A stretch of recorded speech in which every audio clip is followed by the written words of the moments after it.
Hello everyone, and welcome to the unboxing and walkthrough of the Superlunaris Tarot. How beautiful is this box?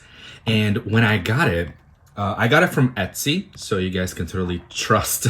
I know Etsy sometimes can be a little bit sketchy when it comes to certain decks. You think they're fake, but not these. These are legit. They actually come from the artist herself.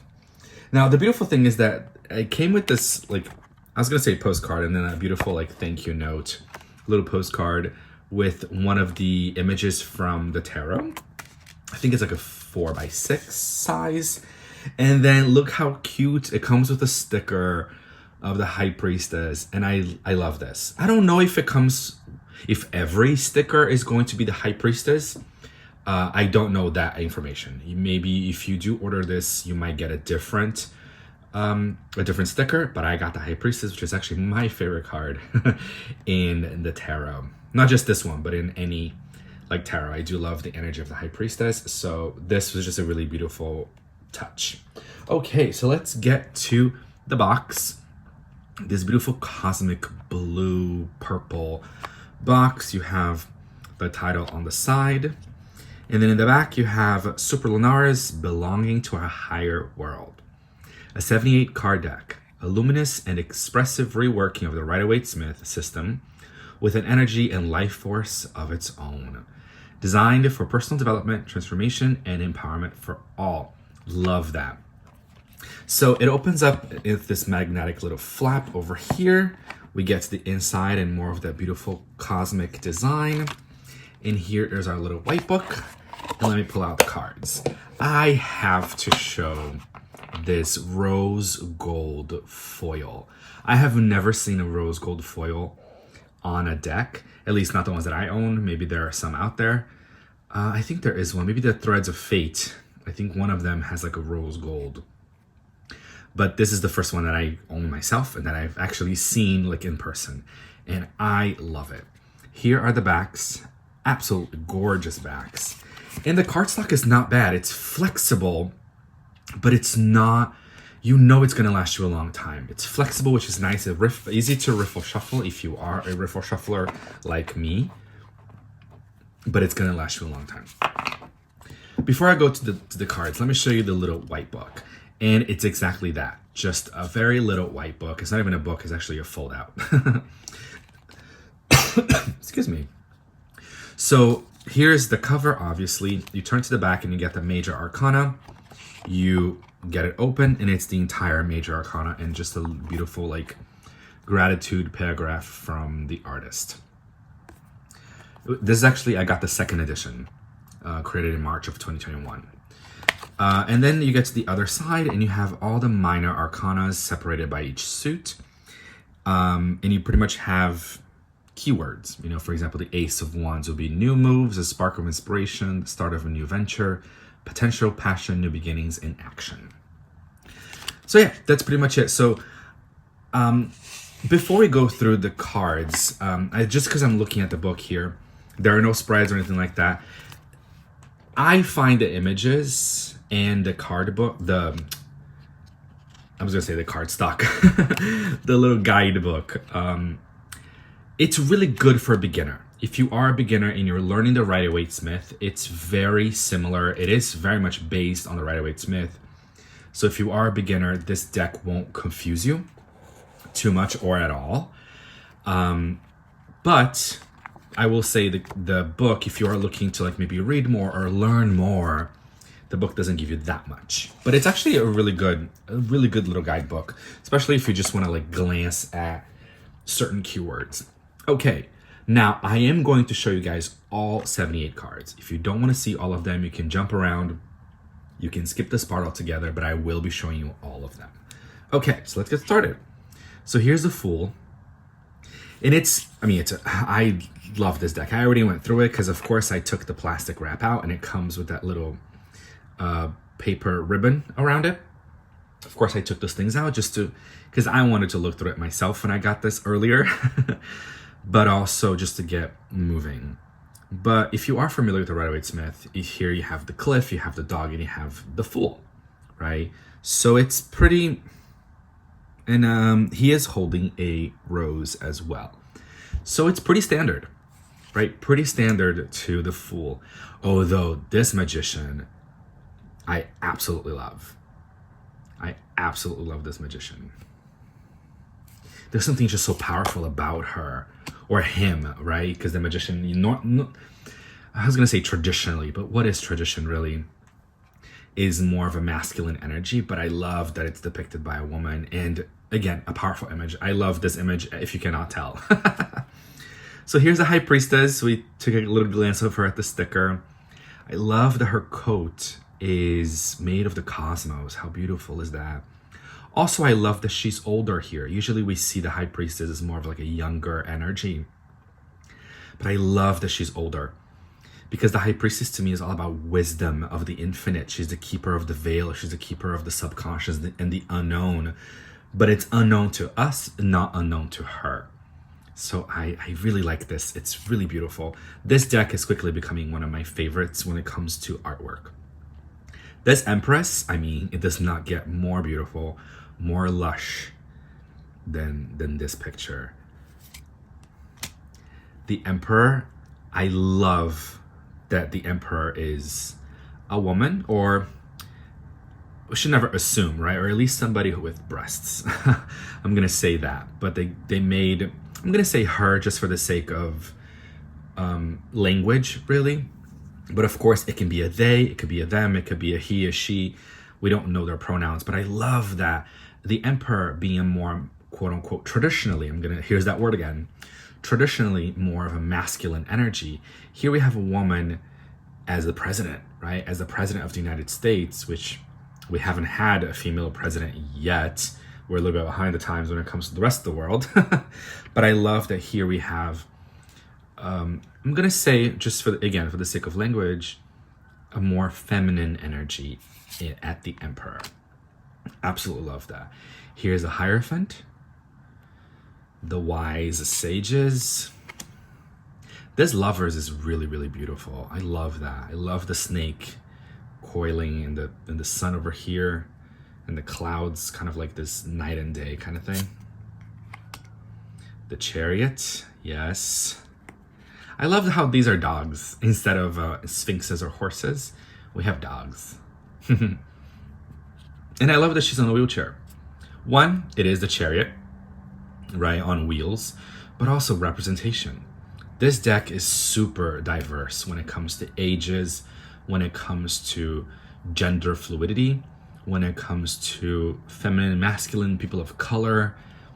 And that's honestly, beyond imagery, that kind of representation is what I look for in a deck.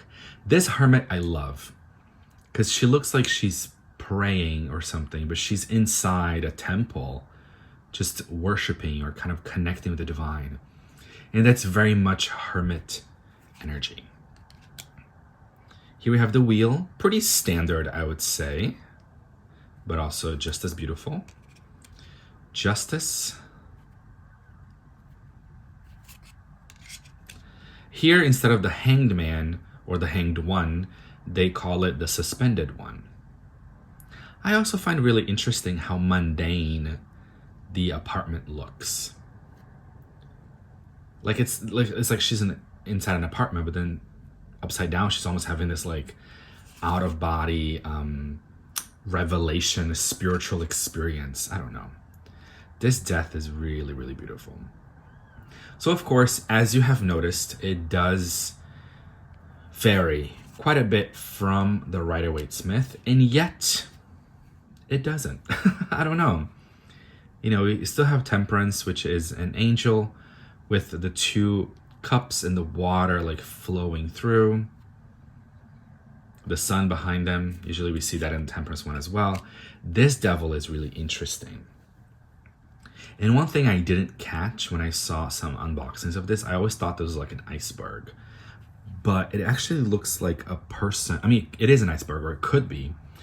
But it also looks like a person like under the veil. So it's just, I find that to be really, really interesting as well. So like I said, I do recommend this deck for beginners.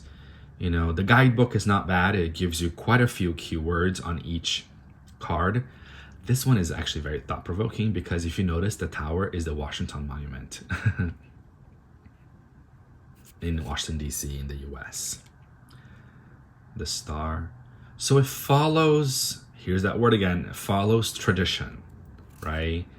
But it does, I guess the box, right? The box says it, life force of its own. So it does have that individuality of the Superlunaris deck. I also love the sun and how they substituted. First of all, they changed the sun to a sunflower. Love that. But also instead of a horse, it's a dog. I think it's so cute because the sun is about inner child. The sun is about loyalty and family and joy and happiness. And I don't know, dogs just, to me, they emit that, don't they? Just like they just want to play and be goofy all the time.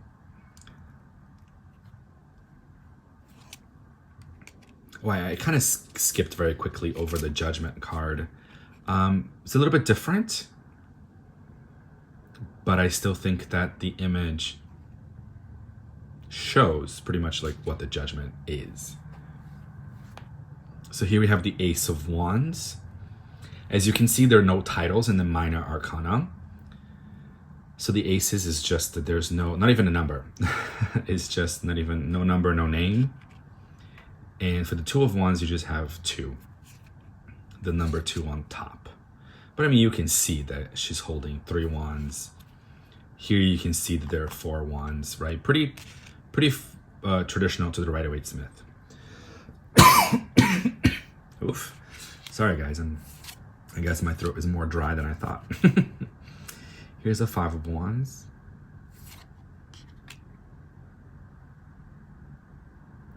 I love how colorful this deck is in the way it's kind of like photography, but there is an effect over it that looks like it was painted. I find that this effect to really work. You know, it's really, really beautiful, and the colors are just incredible. It's vibrant. There is a vibrancy to this deck.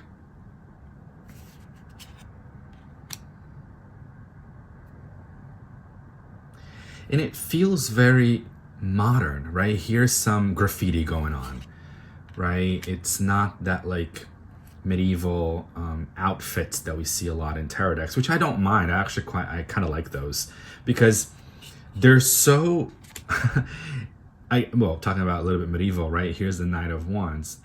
They belong like in such a specific place in time that when we see them so much in tarot cards, they almost belong nowhere, right? And you can kind of remove the medieval aspect of it and just kind of like put yourself in it. Gorgeous, gorgeous Ace of Cups. I love this Two of Cups. Usually we see 2 people in the Two of Cups, but here we have a woman looking in the mirror, right? Kind of like bringing the energy of self-love as a Two of Cups. 3 of Cups, just having fun in the ocean, celebration. Love that. This 4 of Cups is really beautiful. I like her face. I like her attitude towards this cup that's being given. It's sorry, I'm gonna pick it up again because it feels to me a bit like the Mona Lisa. Is she smirking at it, being like, convince me to take it? I see you, but you have to convince me. Or is she like, I'm too good for this cup, I don't want it? It's different energies. It's different energies, but I like that her face gives me different layers. I can come back to it and see something different every time. Here's a 5 of Cups. Beautiful 6 of Cups. The 7, again, gorgeous, like colorful, vibrant colors and sky. Here's the 8 of Cups. The 9. And the 10, pretty traditional when it comes to the rainbow and the family. The Page. with the fish as well. The Knight. Queen. I like this one. Like, she's kind of offering up the cup. And the King. Oh. And here we go into the Ace of Swords.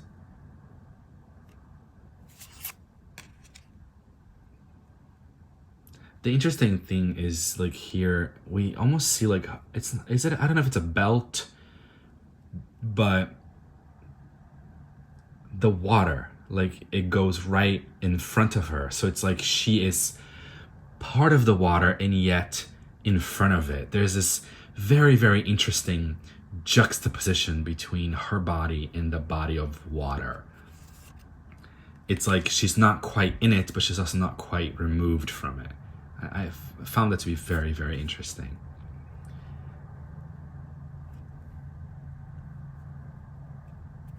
And like, when it comes to changes, this is just my own personal thing, and it might be yours too, but when it comes to certain variations in the deck, I love, right? That's why, like, I love tarot. Like, every artist has their different visions of it. What I do wish, going back to the guidebook a little bit, is that the guidebook explained why. Like, why did they choose like this? Because this, to me, her belt or her mid body or something, just, it feels very symbolic and meaningful. And I love it, and I can pull my own meanings to it. But I do wish that I heard from the artist what their thoughts were. And that's all. But that also doesn't deviate me from getting the deck at all. Obviously, it's in my hands. And I love it. I have nothing but good things to say about it. I love this Nine of Swords because Nine of Swords is about ruin, cruelty, right? Nightmares. We have this blood coming out, but we also have this beautiful rainbow over his face. Like, the rainbow is coming. Like, not all is lost. There is light coming through. I love that. I love that. Simple, but very impactful. Here's Ten of Swords, pretty traditional. Here's the page. This Knight is really interesting. There's no horse, but the wind. There's such movement in her body and in the wind. It's almost like she's playing with the wind, or she's one with the wind. Very, very beautiful. Queen of Swords. Loving her outfit and all the butterflies. And the King of Swords. Ace of Pentacles entering the garden. Beautiful. Two of Pentacles. I love his outfit. It fits. It fits with the Two of Pentacles. Here's the 3. And here's the 4 of Pentacles, which is the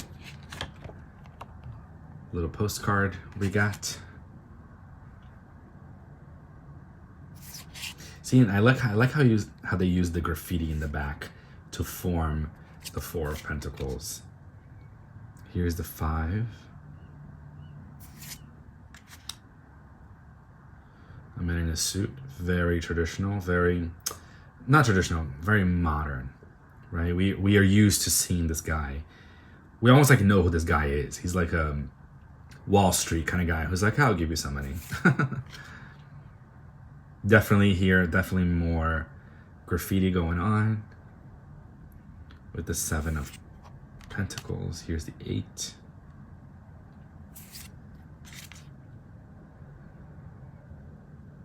Love that in this one she has an owl. It's beautiful. And the 10 of Pentacles, absolutely gorgeous. Then we get to the page. The Knight. I also love how women, I love that modern decks are doing this. They don't care if it's like page, traditionally a feminine energy, and Knights, traditionally a male energy. It's like, no. Let's mix it up. Who cares? You know? Let's mix it up. Let's change that. Let's break the paradigm. Absolutely. this Queen of Pentacles, there is no more lush Queen of Pentacles that I've ever seen. Her dress and her crown and like literally everything about her. She, even with the animals around her and her hair and her outfit, like she to me just screams like a fairy princess or fairy queen, really. I love her. Or like a nature queen. I love this. It's so beautiful. And then finally, the King of Pentacles. Here are the backs one more time of the Superlunaris Tarot. Well, I hope you guys enjoyed this unboxing and review of the Superlunaris Tarot. An absolutely gorgeous, all-inclusive, and very diverse deck. All right, guys, thank you so much for joining me, and I'll see you guys next time.